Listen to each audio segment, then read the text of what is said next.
Hey, sweet friends, I'm Marcia, and welcome back to my channel. Whether you're just dusting off your first bag of flour or you've been baking up magic for years, if you don't have a website yet, we're about to fix that real quick. In today's SweetTube Academy tutorial, I'm showing you how to create a free website using Canva. No fancy upgrades, no tech headaches, and all using free elements. This is perfect for building your online presence, showing off your bakes, taking orders, or just having a cute digital home for your business. As you can see, the possibilities are endless. Now let's check out this form that I created for free using the free version of JotForm to request a quote. I'm testing out this website and the forms to see how well they do, but I am a true lover of WordPress websites. Okay, guys, let's jump into Canva. Click on Create a Design, then scroll all the way down to Websites. Click on that, and then click the first box that says Websites.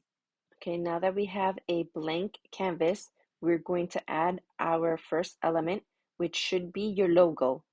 Now let's resize this logo and plop it on the left-hand side of the page. Let's type T on our keyboard and type out navigation menu bar and plop that on the right hand side. Type T and welcome to. Let's change the font.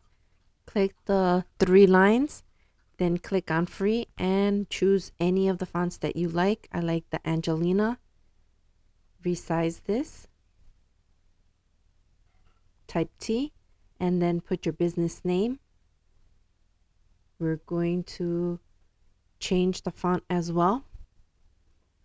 And then let's make it bold and enlarge it by clicking the plus next to the numbers.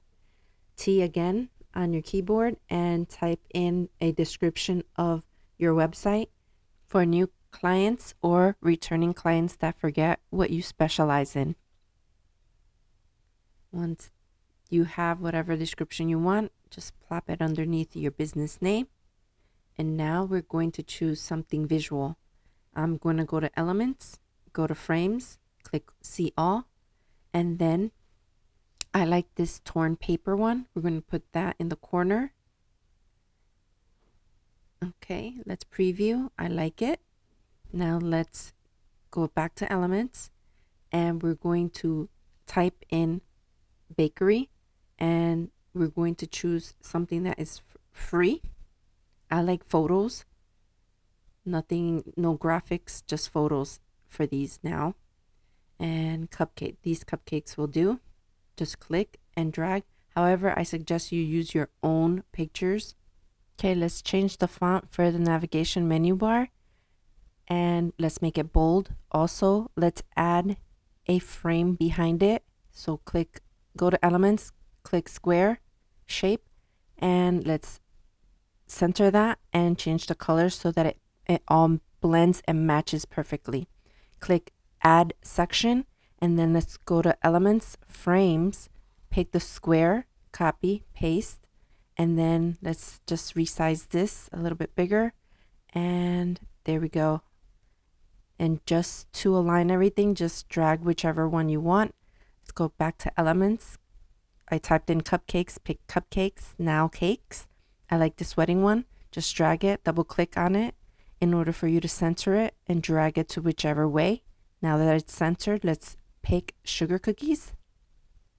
And I like the lace one. Let's bring, no, not that one, the lace one. There. The other one was a pro version, so you have to pay for it. Use your own images of your work. So I'm going to put that there. I'm going to actually put it in a lot of places soon. Type T on your keyboard and either put products, specialties, or whatever you want to call this page. You don't have to do this. I just need to do this just as a reminder. Use your own work. Type T on your keyboard. Let's rename this to custom cakes. Type T again. Let's name this cupcakes. One more time, type T on your keyboard. Let's name this sugar cookies or custom cookies. Now head over to Elements, X out of this, and let's click on Buttons, See All, and choose the style that calls to you. I'm going to make this narrow and the width of my frame. Okay, type in request quote. Let's change the font, and then let's enlarge the font. Let's make this bold and copy and paste for the other two frames. Don't stress about alignment. Just click on the element, drag it, and the guidelines will show you where to actually place your elements. Okay, now let's preview. Okay, everything looks good. The logo looks pretty small. So first, let me pop this as a reminder. Please insert your own photos. Okay, everything looks good. The first page looks small, but it's okay. Add a section for your third page. Let's enlarge the logo. Let's take a look one more time. I like that it expanded a little bit. Now let's work on this last page. It's going to be this one. A little bit more information about us. So go to Elements, scroll down to Frames, pick whichever frame you want. I'm going to pick this circle one. Type T on your keyboard, write out your name, type T again, give yourself a title.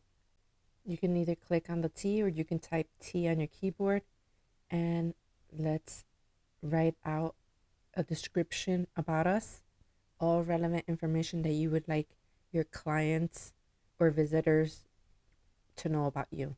You can add things like how long you've been in business, where you're located, if you're a mom of 3 non-furry and 3 furry children like I am, have a loving husband that's supportive. Just add anything that's relevant that you want these visitors to know about you. Let's give it a title. Click T or type T on your keyboard and type out the title. Okay, let's resize it. Click the plus, drag it to where you want it. Let's change it to one of the font styles that we have above. Then let's enlarge that. Always pick 2 to 3 fonts for your website and your branding. Let's add our social media logos, but first let's take a look. See here, there's no space. Let's add space without having to code anything. Let's grab all this and group it and see if that changed anything. No. So let's go back to Elements. Grab a square, resize that, put it above, and then change the color to the background of to match the background of your website. So now we have spacing. Okay, let's add a profile picture by going to Elements and searching for someone's profile picture. I don't have mine on here. Double click on it to center it because I'm using the free version of Canva for tutorials and to help you along the way. And now let's look for social media icons, graphics, and then look for the ones that you want. I think we're gonna add a email one. Oh, that reminds me. First, type T and then add your social media handle. So your handle is whatever you're known as under Facebook, Instagram, TikTok. That's your handle. Let's reposition that. And then let's look for Instagram and then Facebook, which are the most popular ones. But you can look for as many as you need and for every platform that you have. Grab all that and just center it underneath the wording or paragraph. Let's take a look. Okay, I saw something. See here, specialty should be above custom cakes. So what we have to do is click outside of the box, grab everything, move it down. We're going to do the same for the wording. And I'm going to take the box and see if this changes. Copy, paste, put it there. And then let's see. Nope. So now we're going to have to grab everything, click outside, group everything, and now it changed. And we have spacing. Okay, guys, how could you? Made me make a mistake. How dare you? A little of. No. To click a form, go to apps, then type in form. You can choose from any one of these three. Then to link Facebook, right click, click on link, and paste your URL there. Okay, click publish website. Type in whatever you want your website to be. Leave resize on mobile alone. And before you click publish website, click on the settings. Here, click the pencil and then click and add your logo to that. Okay, here you're going to add your SEO keywords that you want Google to pull from so they can redirect clients that are near you. Make sure that you add your city and your state. Go to advanced settings and click on search engine visibility and then click publish website. And just like that, you've got yourself a website. No coding, no stress, just Canva, creativity, and a sprinkle of hustle. If you found this helpful, don't forget to like, subscribe, comment, and share. I'll see you in the next one.